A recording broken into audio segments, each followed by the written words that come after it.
My name is Samantha, and the purpose of this video is to talk about the dispositions in education. First, I'm going to talk a little bit about what dispositions I possess that will make me a successful teacher in the future, and then I'm going to discuss which dispositions I will need to work on before I become a teacher for the first time. The dispositions that I possess that I believe will make me a successful teacher is I am curious. I have a desire to learn beyond what the knowledge I already have is, and I will spend time trying to understand a topic that I may not be as knowledgeable in. For example, mathematics. I tend to struggle a little bit in terms of coursework for that, and when I become a teacher, I would be very curious to understand more on how I can better my education on mathematics to help a student that I'm teaching. Another disposition that I currently have is compassion. I am very compassionate. In the current workplace I work for, I'm compassionate with the kids.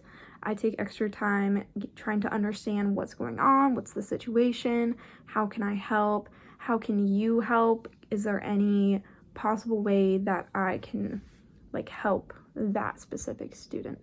I also am very honest and transparent with the students. If there's anything that a student needs help with or may need me to be very upfront with them about what's going on, I have no problem telling a student, hey, this is what's going on. I'm a pretty honest person. The dispositions that I need to work on before I become a teacher is reflection and expectations.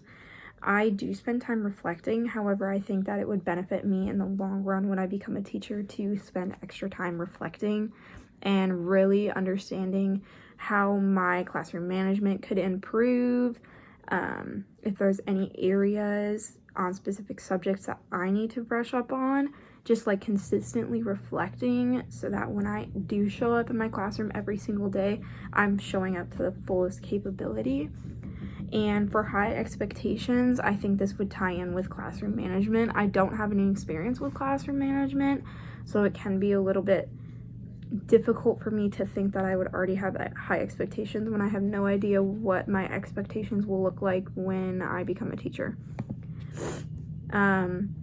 The qualities that I believe that an educator should display is compassion, honesty, and reflection, which are all things that I had already talked about. If I didn't want to talk about just myself, I would say professional conduct is definitely on the top, just because you want to be perceived professionally to the parents, admin, and your students.